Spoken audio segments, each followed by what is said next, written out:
My name is Gerald Neuman, and I'm the director of the Human Rights Program here at Harvard Law School.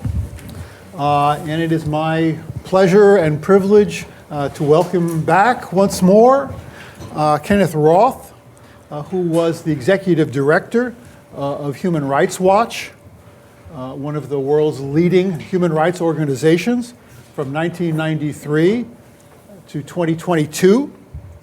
And we're here to greet the publication of his splendid new book, Righting Wrongs, 3 Decades on the Front Lines Battling Abusive Governments.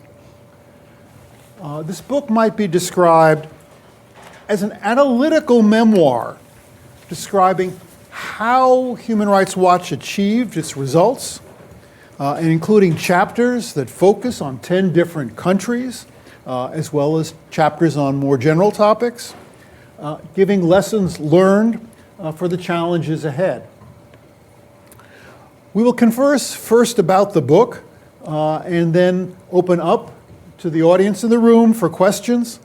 And I therefore need to mention that this event is being streamed and recorded, and that if you decide to speak, please be aware that you are being recorded. Finally, I'd like to thank our co-sponsors for the event, the Harvard Human Rights Journal, the Program on Law and Society in the Muslim World, and the HLS Advocates for Human Rights. So with that, let me get started. Can I ask you, how would you describe your purpose or purposes in writing this book? Okay, well, let me just first say, how happy I am to be here, how grateful I am to the various co-sponsors, and Jerry for you for questioning me today and presiding. So, I was really driven to write this book because when I would tell people that I defend human rights, you would see this sort of glazed look in their eye, like, how do you do that? And they get the idea that, in the United States, for most issues, if you're dealing with a human rights issue, you go to the ACLU and you sue the bastards. That's pretty straightforward. And in countries, where they have the rule of law, where the government listens to the courts, it's not that complicated to see how rights are defended. But most of the places where Human Rights Watch works, there is no functioning judicial system. The government doesn't listen to the judges. They've been compromised, they've been killed off, whatever it is. And so, we have to put pressure on the political branches of government to get things done. And people have no idea how you do that. Because here we are a relatively small group of people, and why would some distant government listen to us?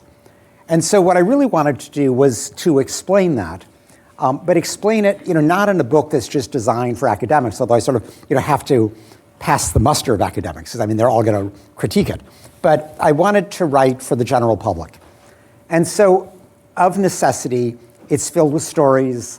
It does have a memoirish quality to it in places. But the idea was to illustrate how we do it. And to sum it up, there are originally 2 and now 3 principal tools that we use. One is we play on the fact that in today's world, every government has to pretend to respect human rights. This is just a basic aspect of legitimacy. It's a way of saying, we care about the people, not just ourselves. And obviously many governments fall short.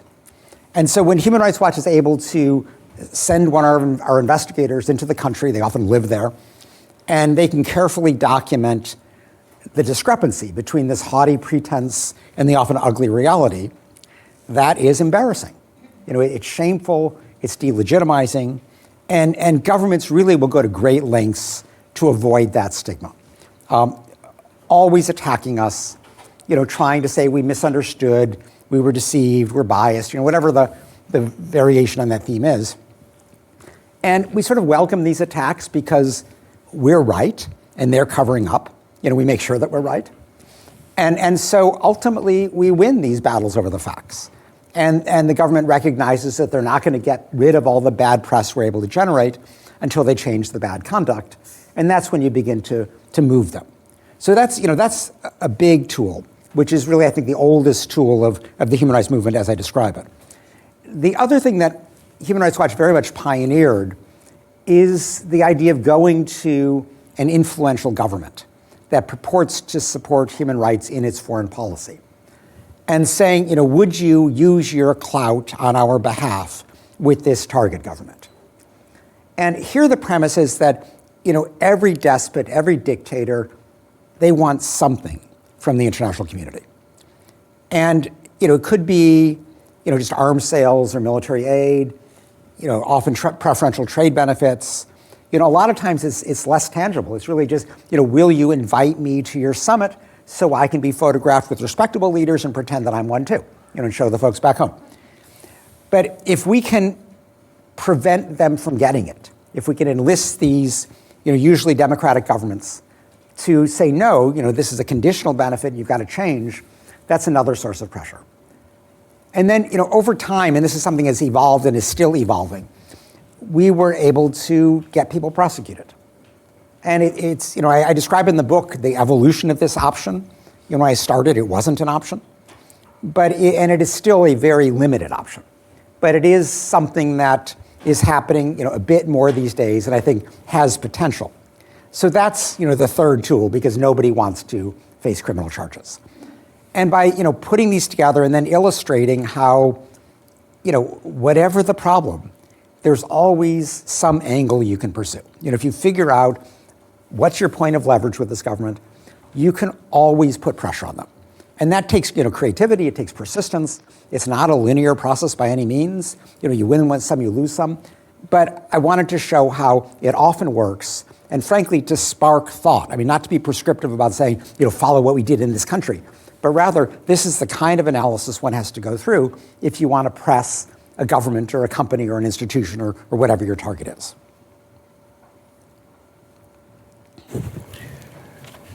So before we get into the specifics of some of what you've just been describing, I want to say the book describes the beginning of your career and its later development and the tremendous growth of Human Rights Watch under your leadership. What advice would you give to students who want to start a career in human rights today? All right. I mean, here I'm dating myself because, when I started, there was virtually nothing, and it wasn't even so smart for me to embark on this career because there was so little of it. I went to that other law school, a little further south, and, and signed up for the one human rights course that they offered, which they canceled. So to this day, I've never taken a human rights course. I'm teaching two at Princeton, but I've never taken one. And getting a job was not a lot better. When I graduated, there were 2 employees at Human Rights Watch, and I was not one of them. And so I started practicing as a lawyer, mainly as a federal prosecutor in New York, and would volunteer nights and weekends doing human rights work. And what I can generalize from that is that when Human Rights Watch finally grew to the vast size of 20 and they were looking around for a deputy director, I was known in the field. And they reached out to me, would I be interested in applying? And what I take from that is the importance of just finding ways to start. To be honest, just graduating with your Harvard Law degree is not going to be sufficient to distinguish you from the many people who are going to apply for these jobs. And so, what I really urge people to do is to get out in the field. Go to the country or the region that interests you. If you don't have the language, learn the language. Learn how to do analytic and investigative work in the field. Find opportunities to write about it, even if it's just as a freelance journalist. But show that you have the skill set of what it takes to be a researcher. And the researcher is really the entry-level professional position at Human Rights Watch, and is filled with lawyers and journalists and academics, and so that's how people slot in. But there are a lot of people who want these jobs, and so the key is to sort of look at it from my perspective as I don't do this anymore, but as a potential employer. And what we look for are people who have the linguistic skills, have the cultural know-how, the proven ability to operate in the field, and can demonstrate the objectivity, the persistence, and the analytic strength to do a report and then to press it forward. Because we look to the researchers, not just to write reports, they also are our chief advocates. They're the ones who deal with the media, presumptively. They're the ones who deal with government officials. So there's a lot on that plate. It's a super interesting job. But we look to maximize as many of those skills in the hiring process as possible. And so as you think about, if you want to position yourself, try to collect those skills. And it's not just a matter of in the courtroom. It's ideally things that you can do to just get out in the field. It's also worth noting your first job is not going to be your ideal job. And so accept compromises at the beginning. It may not even be in human rights. It may be in humanitarian work or development work. Something just a notch away.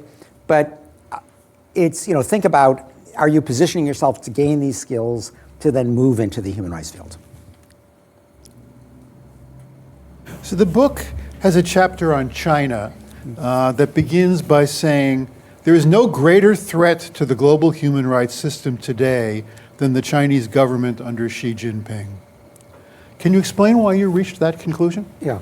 People are surprised by that because they say, what about Putin? What about Netanyahu? What about Trump? And what I'm not saying is that China is the worst human rights offender, although it's up there.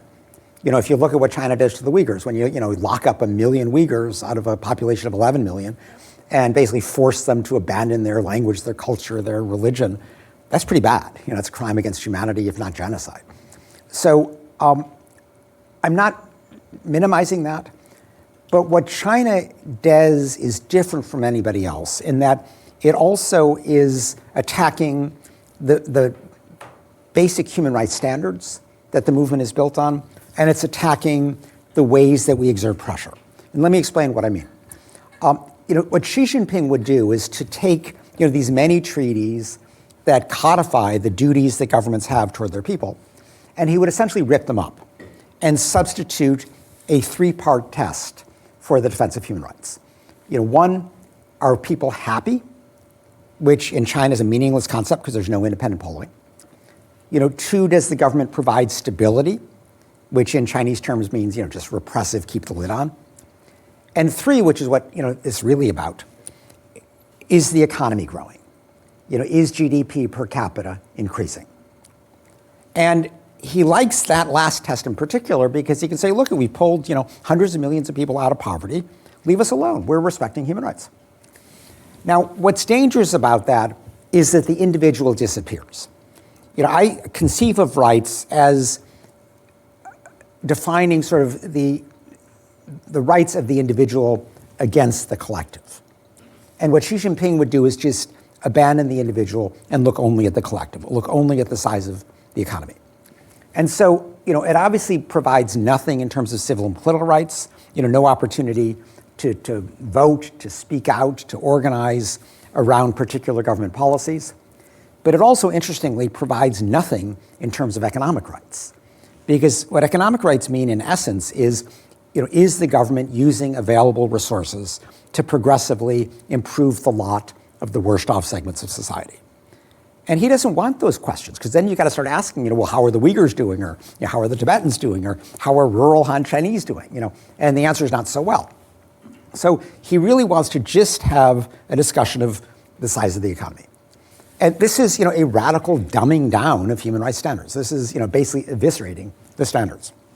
Now, to make it worse, they actively push in Geneva at the UN Human Rights Council to end any focus on individual countries. So no more investigations, no more reports, no more condemnations, but just nice, pleasant conversations among governments, which each one is, talking about how they have found their own unique path to secure human rights.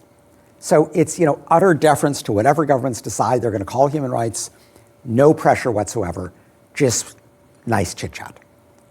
So, he gets rid of the standards and he gets rid of the pressure, and you've got nothing left.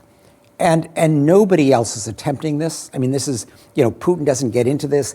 Even Trump, who's kind of abandoning the rule of law, isn't bothered with the details, so he's not sophisticated enough to figure out, what do you substitute? At most they're talking about, reverting to some core rights, but they really are not well thought through on this. And but China has this plan and is devoting quite significant proceeds from the world's second largest economy to try to realize this vision. And that's why I think it's the greatest threat, to the system. Thank you. You've referred to the United States. There's a chapter on the United States in the book, and it describes how Human Rights Watch formally created its U.S. program in 2001 to address violations by the United States. Could you say more about the reasons for maintaining a program focused specifically on the United States and the challenges that Human Rights Watch faces in that work? Okay. Well, our initial inclination, which was somewhat naive, was that our work wasn't really needed in the United States because there was the ACLU. And, the US has a strong independent court system, and we just kind of assumed, you can go to court and handle most things. So we would reserve our work for places that don't have court systems. And what we came to understand, and 2001 is, obviously not a coincidental date, but there are big issues that the courts are not well suited to address. So, 2001 was obviously 9/11, and the whole torture program, Guantanamo, in many ways was outside of judicial capacity to address. But even leaving aside the sort of that extraordinary period, there are certain things like immigration, where, while certain excesses of immigration can be challenged by the courts, a lot of the core issues can't be because the potential plaintiffs are afraid to come forward. They're afraid that they'll be deported. And we recognize that the methodology that we use in other countries to investigate and report on systematic practices and generate pressure on the political branches of government would be a useful supplement to approaching the courts. And the other big area where we spend a lot of time, still do, is on criminal justice, and particularly racial discrimination in the criminal justice system.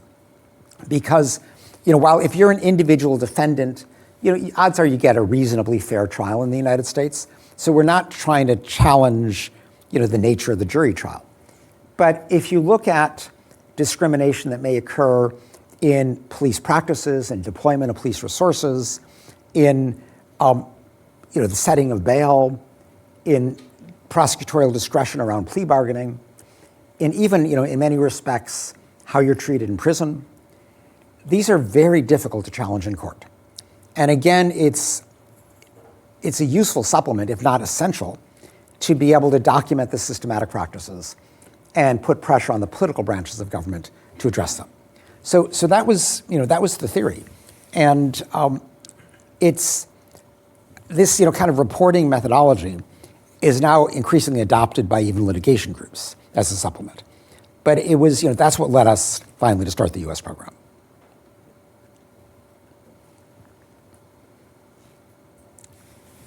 Thank you. So let me begin by saying that I think of the system of human rights organizations and institutions as a network with different actors that have different characteristics and play different roles that then combine to result in the good effects that the system sometimes is able to achieve. I imagine that you also see it that way and see Human Rights Watch's role in that system in the way you've described. One of the elements, or maybe two of the elements in that network that I spend a lot of time in my teaching are the regional courts and the UN treaty bodies and the jurisprudence that they create, teaching as I do in a law school. Right. And I noticed that the book makes very little mention of the regional human rights courts and the UN treaty bodies. And so I want to ask you, would it be interesting to discuss why that's the case? Yeah. No, this is, Jerry, this picks up a bigger question of how even should one teach human rights in a law school? And I think the traditional answer to that is, you deal with the things that look most judicial. So you deal with the law, explain what the treaties say. and you deal with the different bodies that have been created. So some of them are political bodies, and you run through those. Some of them are treaty bodies, and the treaty bodies, in a sense, look most like the court. You often can bring individual cases before them. They make decisions. They obviously don't have the same coercive enforcement capacity that a court in the rule of law system would have, but they look most like what law professors are familiar with. One way I've conceived this book is that this is describing an alternative methodology of law enforcement. So, where as lawyers, we're used to going, you go to court, that's what law is about. But there is this alternative way of putting pressure on the political branches of government to force them to respect the law. And that is, a method that is sometimes the only one that's available. And so I don't say this is a substitute, but it's a necessary, I would think, alternative. But law schools don't teach it. If anything, they sort of relegate it to clinical programs and say, well, you can go to the clinical program and learn it there. They don't teach it as the way the law is enforced in 75% of the world. And I think that's a shortcoming. It's not accidental that I'm teaching at Princeton, which doesn't have a law school, it has a public policy school. Because public policy schools are much more open to this. But law schools have not moved this, kind of advocacy out of the clinics into the academic programs. And so, to come back more specifically to your question, the treaty bodies are useful for individual cases because they're often all you have. If you're just one prisoner, you can't, get the UN Human Rights Council to pass a resolution on you. So the treaty bodies are what you have. But the treaty bodies are relatively low level. They don't generate much publicity, and they don't generate much pressure. And because they don't have the formal authority that a court in a rule of law system would have, governments can ignore them too, or play games with them in a way that's harder with the judge. So I focus here on really the political branches of the UN system, and principally the UN Human Rights Council, but also the Security Council when it still functioned, and the General Assembly, which can be used as just unwieldy because it's everybody, it's all 193 members. And if you're dealing with a large-scale systematic problem, that's where you go. You don't go to the treaty bodies, because the treaty bodies don't get anything done in those circumstances, because nobody notices what they did. And whereas if you go to the Human Rights Council, it can be a big deal. You can turn this into big public pressure. And if you just look at how governments behave, governments make extraordinary effort to avoid condemnation by the Human Rights Council. I tell a story how, when we tried to put Michelle Bachelet, when she was UN High Commissioner for Human Rights, we tried to put her report on the persecution of Uyghurs on the UN Human Rights Council agenda. We lost by 2 votes, but Xi Jinping himself was calling heads of state trying to corral votes for China. You don't get this with treaty bodies. And so it's a different dynamic. It's political, it's sort of, I guess it's seen as a bit more non-legal, but in terms of really moving governments in the big picture things, that's where you gotta go. So thank you. I just want to supplement that by saying that you shouldn't get the impression that Human Rights Watch has nothing to do with the treaty bodies. Oh, no. When I served on the Human Rights Committee, particularly in our review of states, having states come in and report and have their records criticized by the expert body rather than by their peers in the Human Rights Council. We benefited greatly from the reports that Human Rights Watch was sending to us for consideration in those proceedings. No, I'm grateful for that. And we as bring well. individual cases, but the difference is, even the Human Rights Committee, which is the technical committee under the International Covenant on Civil and Political Rights, it's an expert committee. You were there in your individual capacity. You weren't even representing the United States. Definitely Whereas not. The Human Rights, but if you had been the ambassador in the UN Human Rights Council, you represented the United States. And why do governments pay so much more attention to the Human Rights Council than to the Human Rights Committee? Because the Human Rights Council represents a condemnation by their peers, which they really hate. Whereas, a group of UN experts, they can find ways to try to pass you off. So I'm not diminishing the importance of the treaty bodies, but if you really want to twist a government's arm, you go to the Human Rights Council. It's work, because you got to persuade governments to vote with you. But it's doable, and we do that a lot. Yes, I don't think we disagree.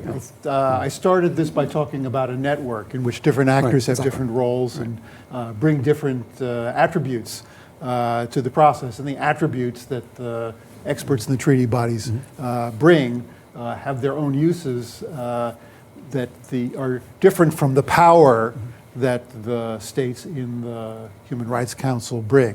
So I really sincerely did want to express the gratitude to Human Rights for how it helped us in the work that we were doing. Maybe this is a moment for me to ask you, are there any other chapters of the book that we haven't spoken about that you would like to address before we open things up for questions? Well, maybe what I should do, just to kind of illustrate, to give an illustration of the illustrations in the book, because, as I say, the book is filled with examples. And I actually open the book with a discussion of Idlib. Idlib being the region of northwestern Syria, which until recently was the last part of Syria held by the armed opposition. And I chose to open with it because, many people sort of disparagingly try to reduce the human rights methodology to mere shaming. And I wanted to show how much more than that it is. So I chose Syria because it was an impossible situation. Here you had a leader, Assad, who was about as far beyond shaming as you can get. He had already used chemical weapons against his people extensively. He repeatedly dropped barrel bombs. He had picked up, tortured and executed tens of thousands of people. So he had, kind of broken all the barriers. For him, it was a life and death struggle, and anything goes. So what do? If we, in Idlib at this point, there was a very deliberate effort to bomb civilians, which is how the Syrian government operated. And they wanted to drive out the civilians to make it easier to capture the rebels.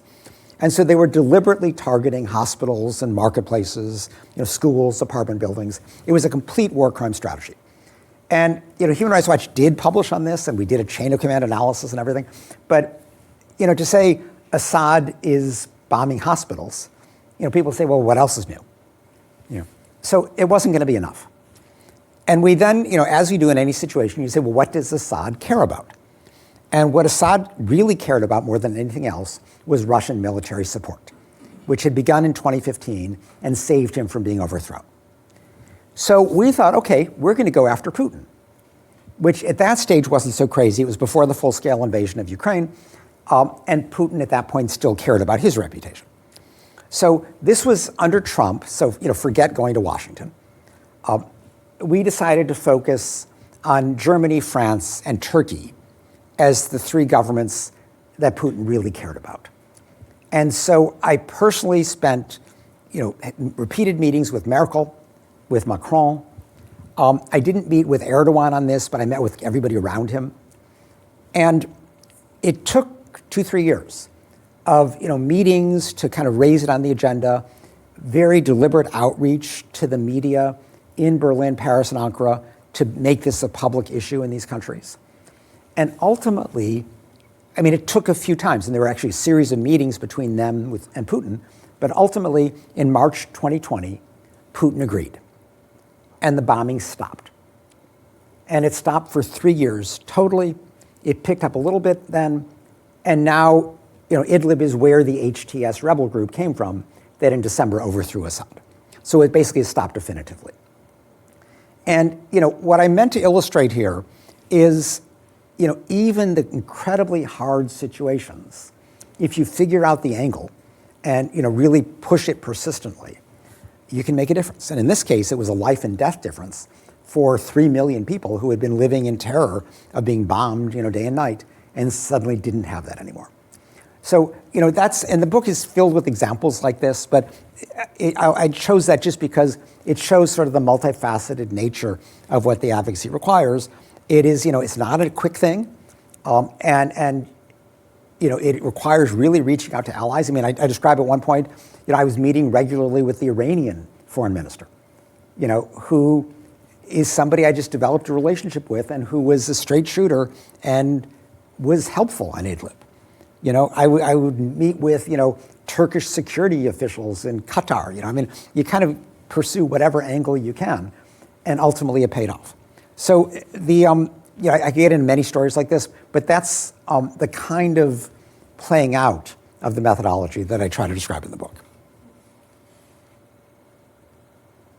Thank you. So I think that series of questions and responses illustrates for you the richness of the book, and I think you've gotten, if you didn't already have it, some insight to the extraordinary skill level that Kenneth Roth has brought to the work that Human Rights Watch has done over these 3 historically quite diverse decades of challenges to the human rights system.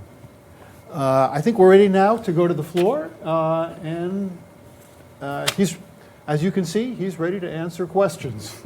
Who would like to go first? John? Hi, thank you very much for coming. Paul O'Brien from Amnesty International was here a couple of weeks ago. He attributed a quote to you that you then repeated on the Foreign Policy podcast with Ravi Agarwal. Mm-hmm. I thought it was a really cool, succinct kind of explanation of your strategy, which is you're trying to, reformulate states' calculuses for whether or not it is worth it or possible to perpetrate human rights abuses. And I think that's brilliant. I think it's really, really smart. But it also does kind of foreground a presumed vulnerability and injurability of state apparatuses. And it strikes me that the prevailing mode going into the 20s and 30s right now is state impunity. So you see that with the United States, you see that with Russia, Xi Jinping, Rwanda. I'm wondering, in light of the fact that that calculus shift becomes substantially harder when states are operating on a framework of non-injurability and impunity, how you think about targeting more injurable international actors like corporations, which are also perpetrating human rights abuses and have shown that they are much more vulnerable to the kind of public pressure that you guys exercise, most especially as they kowtow to these sort of these government apparatuses. Okay, I mean, you're right that corporations are very susceptible to this methodology, and I have a section in the book describing it. And there's been an evolution in corporate understanding of human rights obligations. I mean, when I started this work, you'd talk to a CEO about their human rights obligations, and they would look at you and say, "Well, that's what human rights groups do. I'm here to make a profit for my shareholders," and nobody says that anymore. They all understand now that being caught complicit in serious human rights violations is harmful for their corporate image. They could get shareholder resolutions. They lose consumers. They lose employee morale. It's harder to recruit. So for good, ordinary, smart business reasons, they all at least pay lip service to human rights. And then there's a question of how serious are they about that? And they often try to be minimalistic, but they're super sensitive to this. But the premise of your question, I mean, the quote I think I gave was that we try to change the cost-benefit analysis behind repression. And we assume that governments have good reasons to violate human rights. It's a way to stay in power, to get rid of the opposition. And we have to counteract those benefits by raising the costs. And that's what the defense of human rights is about. Now, I don't think we really are in an age of impunity.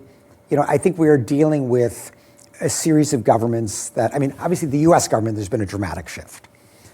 And we can, I'm happy to get into this in greater length, but I think even Trump is shameable, but not in the straightforward way that you would think. But if you take something like Rwanda, you mentioned that, and I have a chapter on Rwanda and Congo, and what I describe, among other things, is Paul Kagame's first foray into Eastern Congo with this awful M23 rebel group. And at that stage, he could get away with it because he had this sort of sheen over him because he had stopped the genocide. We're going to ignore the fact that he executed 30,000 people along the way. That's just kind of buried. And that he's built this brutal dictatorship in Rwanda. But he still was seen as he stopped the genocide. He's developing the economy. Must be a good guy.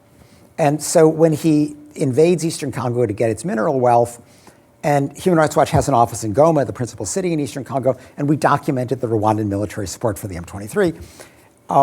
He just said, I'm not doing that, and just lied through his teeth.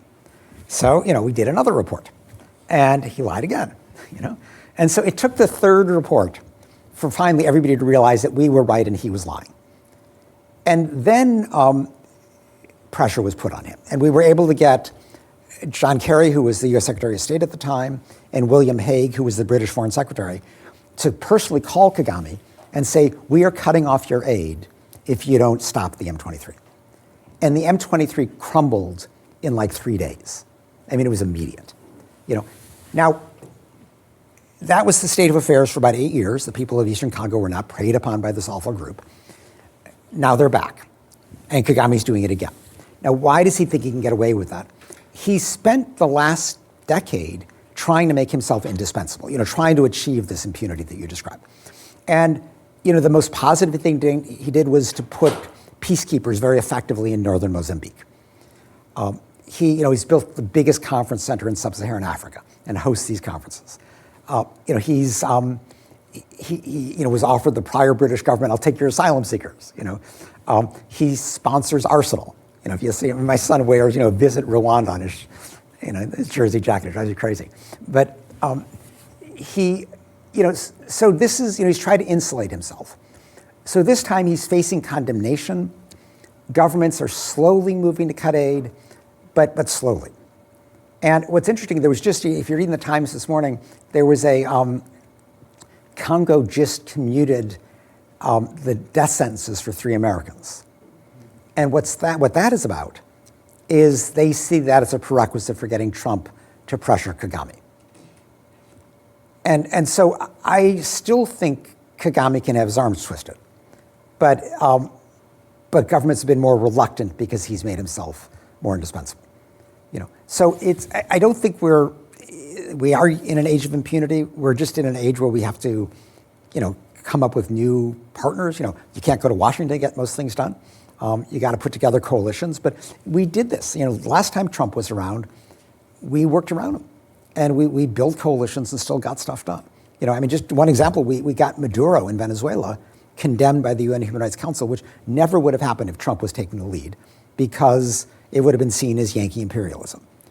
But we put together a group of Latin American democracies plus Canada known as the Lima Group, and they mounted what seemed a principled defense of democracy, and it prevailed.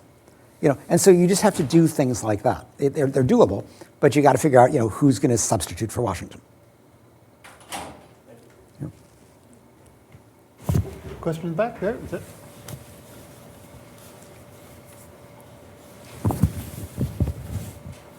Thank you so much for being with us here today. I just wanted to sort of go back to the 3-part test of China that you laid out, and I was wondering if there is something inherently illegitimate about the formulation, or is it that the information that China relies on is unreliable? So for instance, the happiness index or the stability index, if we were to have reliable, objectively verifiable information that affirms those phenomena, is there a world where you would agree with that test? Or is there something inherently anti-individualist in the test that poses an existential threat to the individuality of human rights?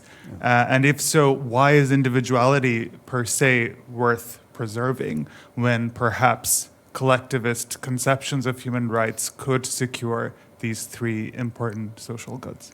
Yeah. Well, look, I think the whole premise of the human rights endeavor is that the individual matters. That having some utilitarian argument for, you can achieve the better good by just suppressing this group of people or imprisoning them or killing them or whatever, that we don't accept that. Individuals cannot be treated beyond a certain point as means. They have to be ends in themselves. So in a sense, there's that philosophic preface. It's also, I think, in more pragmatic terms, I don't think you can successfully achieve happiness or stability or economic growth without the procedural advantages that rights bring.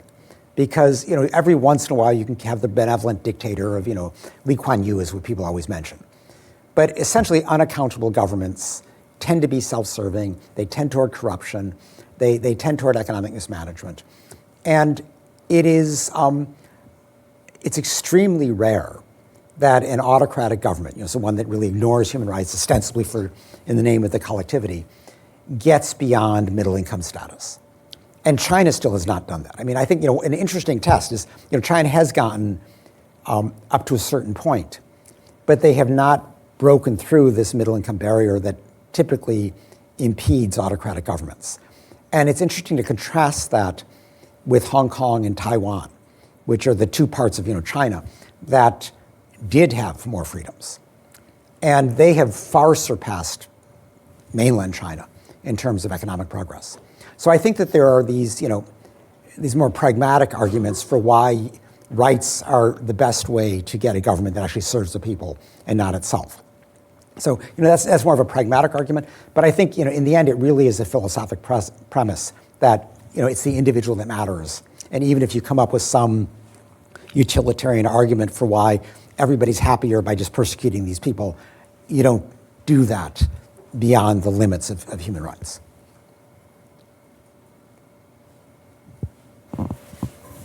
Question in the back there?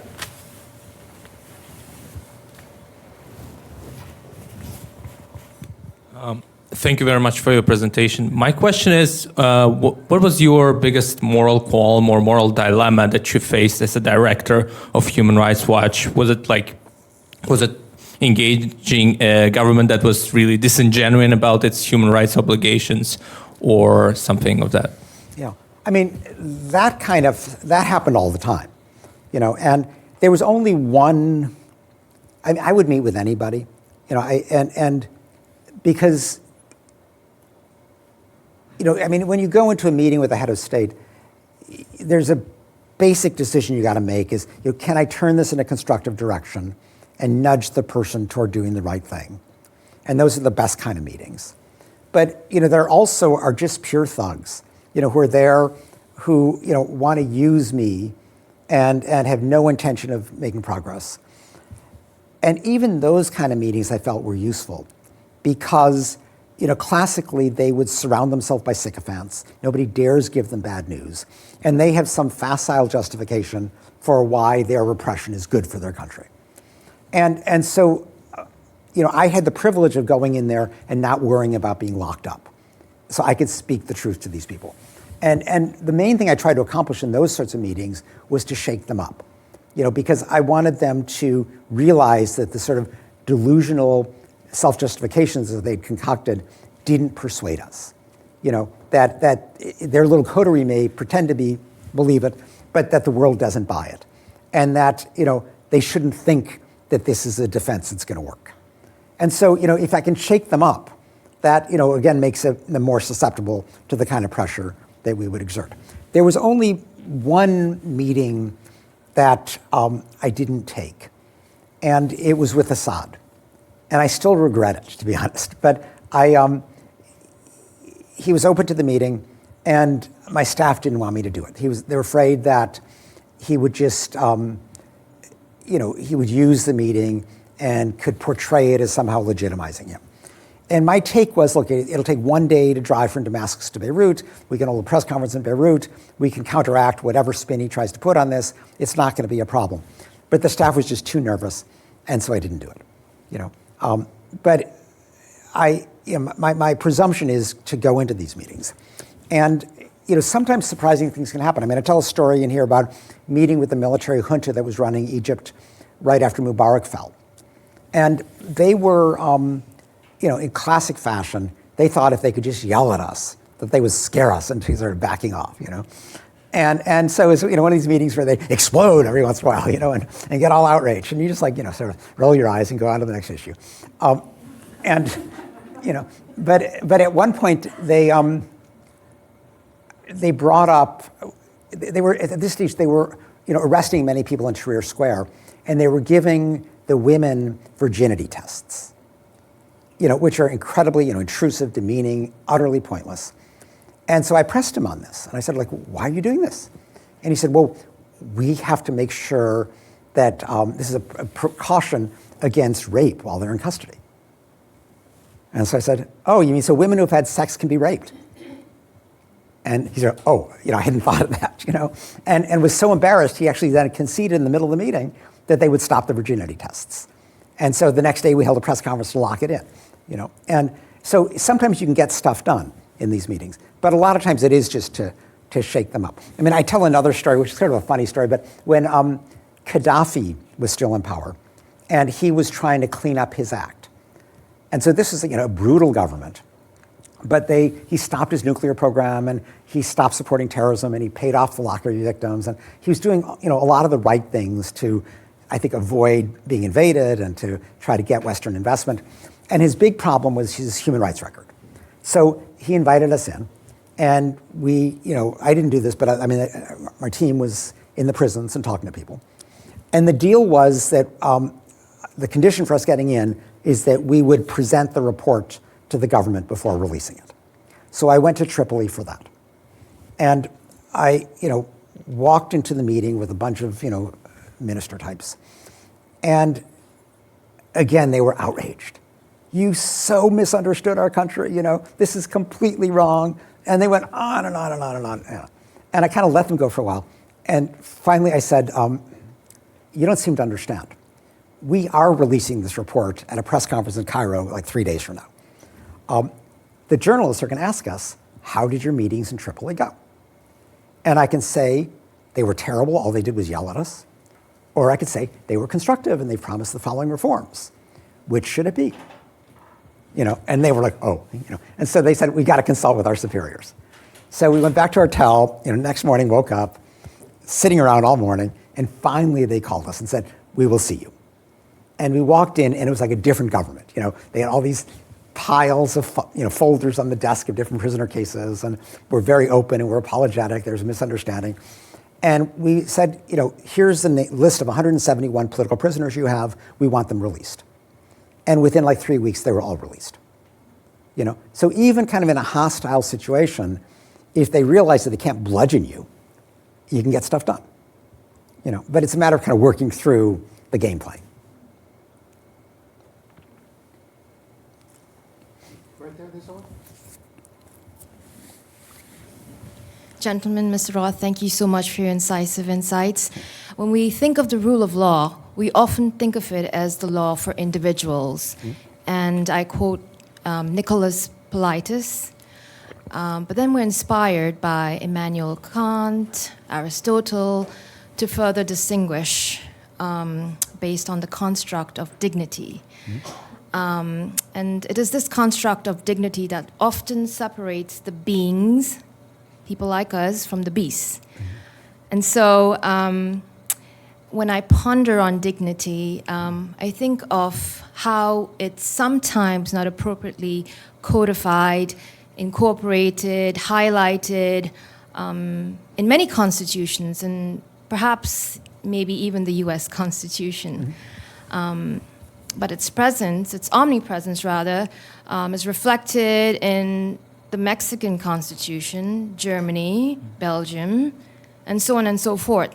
So then how are we or any stakeholder able to ascertain any real value on something that needs to be measured within sort of the domain of human rights? So if you can't really measure something, how can you then ascertain its subsequent performance? Yeah. Okay, that's a good question. Okay. I mean, I wouldn't put it in terms of measuring so much, but personal dignity is totally essential for the defense of rights.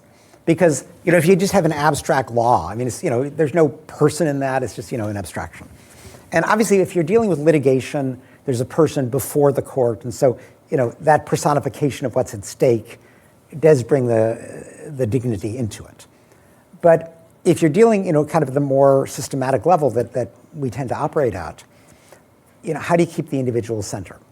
And this is, I mean, the process of shaming, what I think is often underappreciated, is you have to, well, first of all, it depends not so much on what the law says, but it depends on people's sense of right and wrong.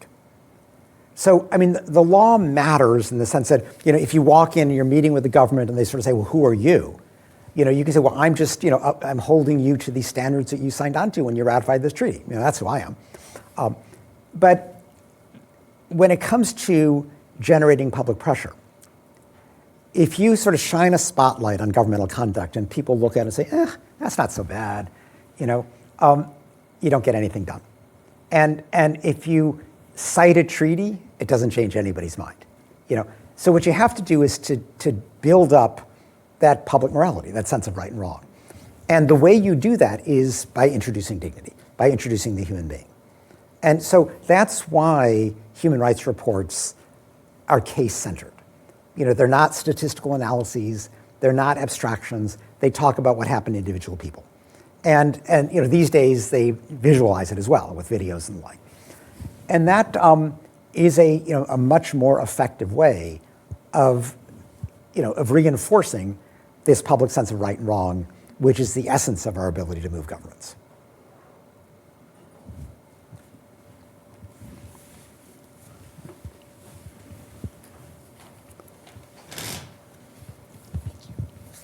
Thank you so much, and thank you for being here today. I wanted to ask for your insights on funding structures for civil society organizations and perhaps also academic institutions. Mm-hmm. If you could comment a bit on the dilemma of accepting the maximum amount of funds possible in order to, facilitate activities, and the very real risk of being undermined in sort of freely criticizing and expressing opinions, for example, when you see a change of government or a change of policy. No, that's a good question. Look, at Human Rights Watch, we're very clear on our answer to that. We don't take money from any government. And we did that because we needed to preserve our independence. Obviously, we could have been bigger with government money, although I actually would argue the opposite because I wouldn't have learned how to raise money from individuals. But by taking only private money and actually no corporate money, so it's really only private individuals and private foundations, we maintained a degree of latitude. And that's, theoretically you can have an individual donor who doesn't like what you're working, your country, whatever, but it's not a big problem. Whereas governments are fickle, and as we've seen, and it's not just Trump. I mean, I describe in the book how, at one point my board was saying, why don't you take, Scandinavian money and, Canadian money? I mean, these are safe countries. And then Stephen Harper came in and cut off all Canadian money to groups that criticize Israel. So it's never safe. Now, saying that, I had the luxury of raising money in the West. And if you are, the Zimbabwean human rights group, you can't raise private money in your country. People are scared of retaliation, and your only option is to appeal to Western governments. So I don't criticize them for doing that. That's just reality.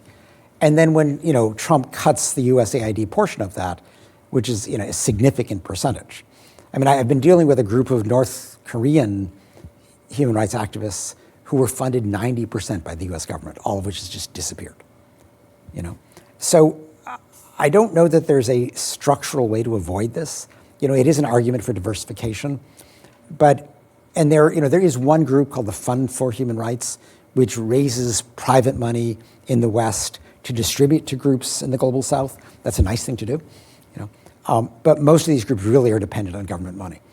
So it is just it's an unfortunate constraint, but I'm not sure there's a good way around it.